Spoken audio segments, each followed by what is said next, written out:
એક વખત એક ભાઈ સાયકલ ઉપર ફુગ્ગાઓ વેચતા હોય છે.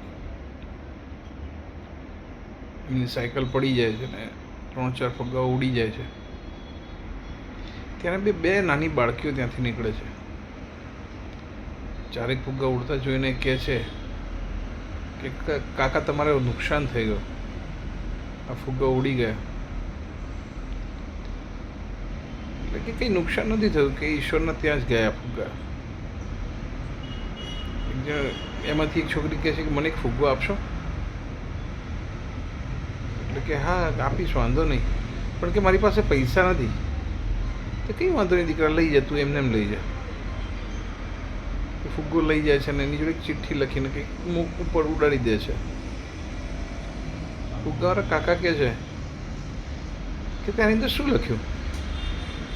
એ બહુ જ સરસ જવાબ આપ્યો કે મારી મિત્ર છે ને એની માતા દુનિયામાં નથી રહી, એ હંમેશા એને યાદ કરે છે. એટલે એની માને ચિઠ્ઠી લખી કે તમે જ્યાં હો ત્યાં તમારી દીકરીને મળવા ચોક્કસ આવજો. મારું નામ કિરણ સુશીલાબેન પારેખ.